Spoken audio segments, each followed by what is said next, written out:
Not that long ago, we passed the 2nd anniversary for this YouTube channel, which I consider to be the 20th of October. When we passed the 1st anniversary, I did a video called My First Year on YouTube, where I broke down basically what had happened on and around the channel throughout that year. So today we're going to do the same thing for the 2nd year. But as well as talking about just the Blender related things, we're going to be talking about the more general world things. But to start with, let's take a look at all the professional stuff. So one of the first things that happened this year was we put together a new Blender-focused podcast called BlenderNest, and the original members for this were myself, CG Matter, Ducky3D, Grant Abbott, Blender Binge, and Southern Shotty. Most of those people have dropped off now because they're very busy, but we've introduced more people to the podcast group over time. And I'm not going to name all of them because there's quite a lot of them and I don't want to make it look like I'm picking favorites. So if you head over to the BlenderNest channel, then you can take a look. As well as this, I released the City Scatter tool, which was, I think, the last one of my generation series of add-ons. They were quite interesting to make. They were really more of a learning experience just to see how Blender's API worked and see what kind of structural generators we could get working. But I got quite a nice response on this one, so thanks to everyone who downloaded the free version and purchased the complete version. Following on from this, version 6 of the Biogen add-on was released, which incorporated a lot of those generator techniques. This was also the first version to have its own documentation, which is hosted on Notion. And yeah, I'm aware that Biogen hasn't had many updates in the last few months, but there's a whole host of reasons for that, including priorities, which we'll get into. But it is something I'm hoping to return to, and since the 2.9 release, there are some things that still don't work properly, so I'll definitely need to jump into that. Following on from that, I started a series of face-to-face discussion videos, which got a very nice response. The kind of subjects we covered were learning to ignore people, imposter syndrome, procrastination, whether you should be a jack of all trades, which I think you should, and the benefits to staying quiet when you want to learn a new skill. Again, these discussion videos, despite having a very nice community response, seem to drift off after a little while, and that's mostly to do with prioritizing different types of work and weighing up time investment. But I talked a bit more about that in the Patreon relaunch video. Something I also did around this time was release the Stylized hard surface material pack, which is the first kind of main material pack that I've made. That was quite fun actually, I really want to do more of that. And also around this time I made the Python crash course video for Blender, which is one that I'm actually quite proud of. It's more of a long form video, about 45 minutes or something around that. And I spent a long time planning exactly how to structure it, the pacing, what I would say and when, and the kind of things to cover and not to cover. And I got a very nice response from that. So again, thank you to everyone that watched that and enjoyed it. Following on from this, I started a series of news videos. This was at a point where I needed to do videos that were a bit easier to put together while some other things were happening. But this helped stimulate the channel a bit and it gave people more things to talk about, and it's nice to act as a pivot point or a relay for information in the community for people. Because I suppose that's one of the responsibilities of being a public figure in the community, is to pass information on to people. And more recently, I released the Ambient Grunge node, which was again something kind of new because I hadn't really made a tool with nodes before. So that was interesting. Again, quite enjoyable. And aside from all of these things, there's been a whole host of other videos, random discussions, the resource recommendation videos, and all sorts of stuff, including collaborations with other creators, which was very nice to do, including one with Feline Entity, which was the stylized grass effect one, and Ben, otherwise known as BBBN19, for the Eevee real-time shader displacement. And throughout this year, we went from about 38,000 to 72,000 subscribers, which is quite nice. But of course, it's not about the actual number of subscribers, rather who they are and the value they bring to your audience. So yeah, now the professional stuff's out of the way, I'm going to move into a more free-form type of discussion, as we're going to be talking more about the general stuff that happened throughout the year. It's going to get a little bit more personal. So yeah, this year's definitely been quite a formative one in terms of figuring out priorities and giving yourself a sense of purpose in what you do. The pandemic definitely affected everyone because, like everywhere else, we were put into a lockdown. COVID did affect my family. It came through the family. Everyone was kind of affected in different ways. I had mild symptoms, but I ended up having quite long-term effects. And I've alluded to this on the BlenderNest podcast as well. I ended up having some months worth of breathing issues, but not in the traditional sense. Whereas a lot of people were having, say, pneumonia and just lung capacity issues, I had probably about 10 to 12 weeks of a suffocation sensation without it affecting the oxygen levels in my blood, which was very strange to deal with. It was certainly frustrating, and no one could figure out what was causing it.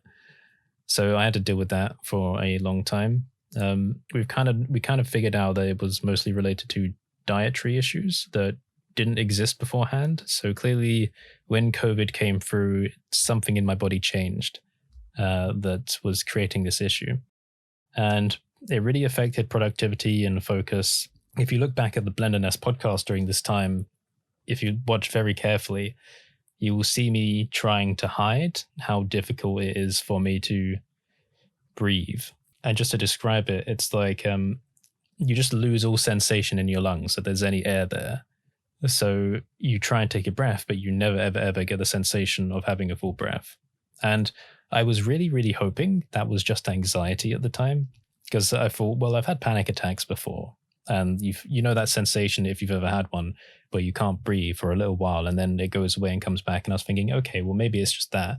But then it started lasting for days and then weeks and weeks and weeks and months.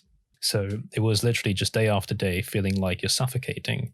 But my blood oxygen level was fine. My peak flow and lung function was fine. Everything was fine objectively. So it was a completely subjective experience, very frustrating. And it was definitely an exercise in patience. When this was happening, my focus in life shifted, because prior to this sensation, I had probably a bit of a strange perspective on the whole situation was going on, because obviously I don't think any of us have ever lived through something like this before. So it's a very historical moment in the world. And I was paying close attention to the news, watching everything, absorbing all the information, kind of like strangely curious and just kind of experiencing what was happening.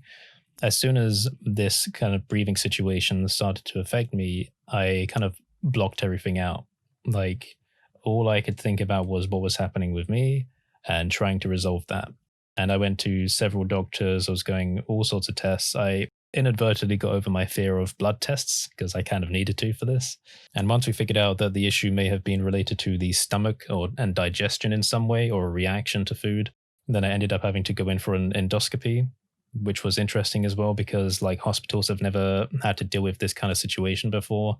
So you needed to go in for like a COVID test at a certain time beforehand. And then once you go in, it's all kind of distanced and strange. And I had never been for anything like that before. So my perspective while doing that was still very wide-eyed and, wow, this is curious. Let's see how much of this we can remember, and kind of just like surreal. Now, I always put my health above everything else. So if I'm feeling bad on a certain day, then I will put everything else aside. I'm not going to work if I don't feel good enough. Now, giving this frustrating sensation that I was experiencing every day, forcing me to become a bit more inward reflecting, I really wanted to simplify my life. So I greatly reduced the number of people I was speaking to on a daily basis, just to kind of focus on me and being happy with myself. And also just data collection. I started experimenting and recording everything and trying different things to see what would work and what wouldn't work to relieve these symptoms. And this really triggered a phase of reevaluation for what I wanted to do in life and what on an everyday basis would make me happy. So over these months, I've kind of been shifting myself into a better position and introducing people one by one into my life to keep me happy and calm and sane and all of the good stuff. And I guess I can describe this a bit like a car radio. You know, when people are driving and they get lost and they don't know where to go, and then they turn down the radio. This is something that I think other people have noticed before, but it's like, if your mind is occupied with something, you want to reduce as much noise as possible so you can focus and relax. So that's what I did in the analogy of this year. I turned down the radio. Now, continuing the discussion about health has always been this kind of looming presence when considering the development of the channel, because I feel like it has inhibited my creative process and slowed me down to a certain degree. And I don't always talk about it because it's not relevant and it is quite a personal thing. But during the first year, there were a couple of issues where, first of all, I tore the lining of my colon, which was the single most painful thing I have ever experienced. And a few months on from that, I had a crazy intestinal infection. We think it was a parasite. It was very difficult to try and figure out exactly what it was, so I couldn't have any good treatment against it. But it did eventually end up going away, so that put me mostly out of action for 1 or 2 months, although I was still able to put stuff out. But these experiences are all interesting things, because every time I have to sit through one, I always think to myself, well, it's a reminder that you take for granted just basic normal life. And I think this year with the whole pandemic and everything, this is something that I think a lot of people are now feeling and thinking about. I really don't want to reach that point some years down in the future or even on your deathbed, because I'm sure everyone's been thinking about death this year, given family members dropping off because of the pandemic, where you're laying there and you're thinking, well, what did I achieve in this life? What kind of purpose, what effect did I have on other people?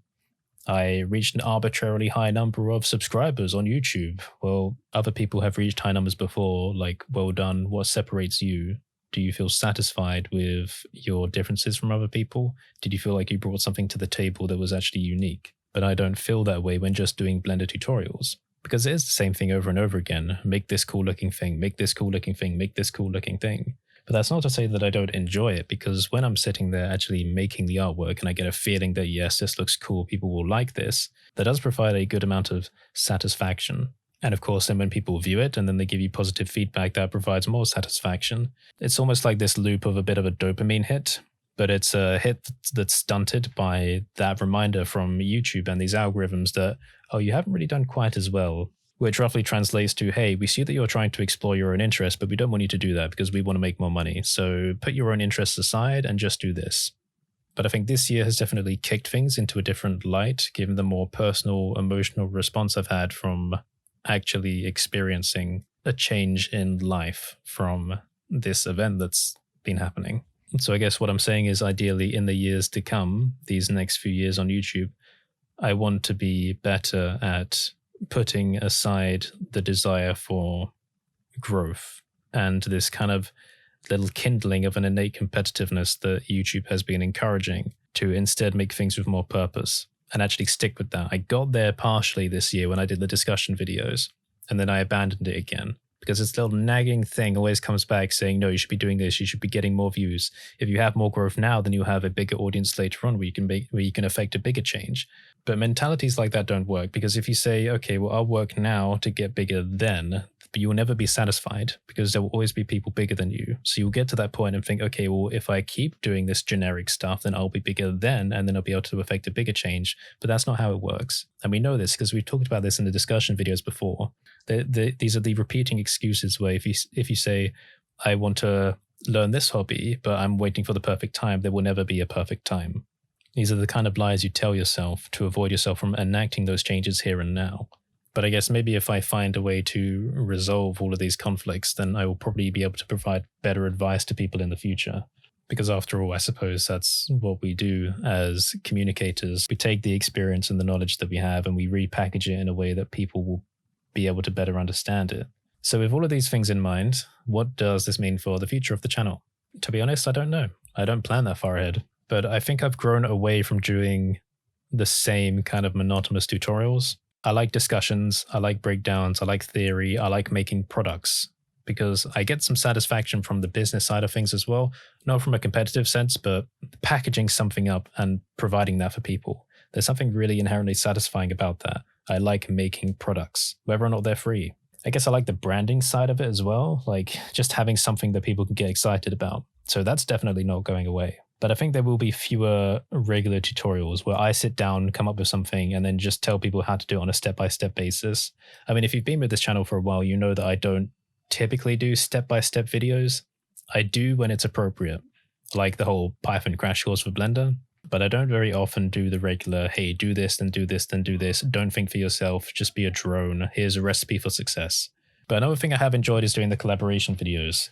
And I've been talking to so many new creators this year, so many amazing people who have so much great potential.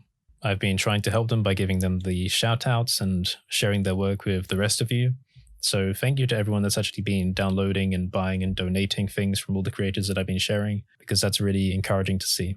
It's nice to be able to give people perhaps a chance of achieving their dreams online, but I get that saying that is maybe a bit of a virtue signaling thing. But for me, I do feel like if everyone helps each other, then everyone benefits from it, because that's the way the algorithms work anyway. Say when you put stuff out on YouTube, a lot of the views you get come from other people bouncing off of other creators' content. So the more content people make, then the more views you get anyway. So it's beneficial in the long run if everyone helps each other out. And that's one thing I like about the BlenderNest podcast, because I feel like I get real value from it.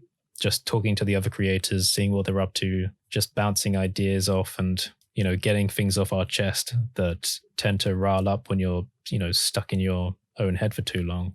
And maybe that's saying something coming from someone that's inherently very introverted.